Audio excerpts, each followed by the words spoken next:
ఇటుక పల్నాడు జిల్లా తాచేపల్లి మండలం పెదగర్లపాడు గ్రామంలో శ్రీ సిమెంట్ ఫ్యాక్టరీలో 100 మంది కార్మికులు కాంట్రాక్ట్ కార్మికులు మారిన కారణంగా తొలగించారని తాచేపల్లి తహసీల్దార్ కార్యాలయం ముందు కార్మికులు ఆందోళన చేపట్టారు.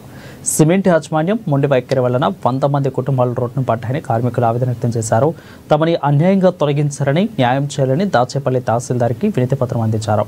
శ్రీ సిమెంట్ యాజమాన్యం మొండి వైఖరి మార్చుకొని 2 రోజుల్లో తమను విధుల్లోకి తీసుకోకపోతే ఆందోళనను మరింత ఉధృతం చేస్తామని కార్మిక నాయకులు హెచ్చరించారు.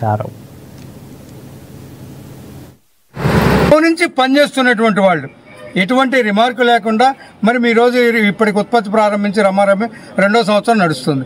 2వ సంవత్సరం నడుస్తున్నప్పుడు ఇప్పటివరకు కూడా ఇదే కార్మికులు పనిచేస్తూ ఉన్నారు కదా. వీళ్ళ నుంచి మీకు వచ్చిన ఇబ్బందులు లేవు కదా.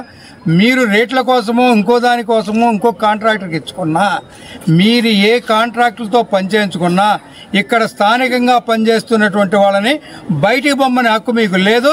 తక్షణం వీళ్ళందరినీ విధుల్లోకి తీసుకోవాలి.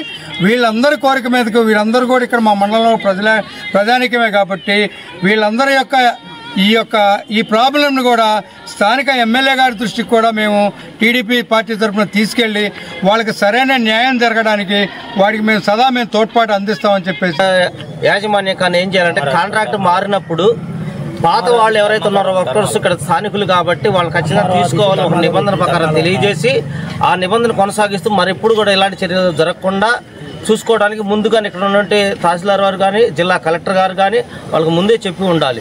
వాళ్ళు ఎక్కడి నుండో ఇక్కడికి వచ్చి మన రాష్ట్రానికి వచ్చి వాళ్ళు ఫ్యాక్టరీలకి కట్టుకోవాల్సింది మన భూమి, వాళ్ళకి రా మెటీరియల్ కూడా మనదే. అసలే ఇక్కడ అనేక రకాల పరికరాల ద్వారా పనులు లేకుండా పోతున్నాయి. ఇందులో పనిచేస్తున్న వాళ్ళందరూ కూడా బలహీన వర్గాలు, ఎస్సీ ఎస్టీ బీసీ మైనార్టీలు. వీళ్ళకి వ్యాపారాలు ఉండవు, చేసుకున్న వృత్తి తప్ప మరొకటి ఆధారం లేదు. ఆ వృత్తిని కూడా నోటికాడ ఉన్నదాన్ని అర్ధాంతరంగా 100 మందిని రోడ్డు మీద పడేశారు. వాళ్ళు ఏం తినాలి, ఏం బ్రతకాలి? వాళ్ళ రోడ్డు మీద అనేది ఖచ్చితంగా వాళ్ళు తీసుకున్న నిర్ణయాన్ని మేము పూర్తిగా వ్యతిరేకిస్తున్నాం. ఇక్కడ ఉన్నటువంటి మండలం పెదగర్లపాడు గ్రామంలో శ్రీ సిమెంట్ యాజమాన్యం మొండి వైఖరిని ఒకటే ఆశ్రయిస్తున్నాం. ఫ్యాక్టరీకి మా సంపద దోసుకుంటూ మా వనరులు మొత్తం కూడా తింటూ ఉత్తరప్రదేశ్, బీహార్, గుజరాత్ నుంచి తీసుకొచ్చి యాజమాన్యంతో పని చేయించడం అనేది మంచి పద్ధతి కాదు, సరైన పద్ధతి కాదు. ఇక్కడ ఉన్నటువంటి ఈ మండలంలో ఉన్నటువంటి నిరుపేద కుటుంబాలు, ఎస్సీ ఎస్టీ బీసీ మైనార్టీ వర్గాలకు చెందినటువంటి కడపేదల మొత్తాన్ని కూడా ఈరోజు రోడ్డు పాలు చేసినటువంటి శ్రీ సిమెంట్ యాజమాన్యం మొండి వైఖరి విననాడి మా వాళ్ళందరినీ కూడా డ్యూటీలో తీసుకోవాలి. మా గౌరవ శాసనసభ్యులు ఎర్రపతి శ్రీనివాసరావు దృష్టికి తీసుకెళ్తాం.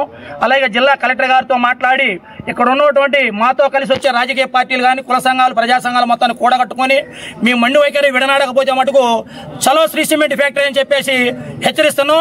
శ్రీ సిమెంట్ యాజమాన్యం దిగొచ్చి మా వాళ్ళ 2-3 రోజుల్లో డ్యూటీ తీసుకోకపోతే మటుకు గేటు లాకౌట్ అవుతుందని హెచ్చరిస్తున్నాం. జై భీమ్, జై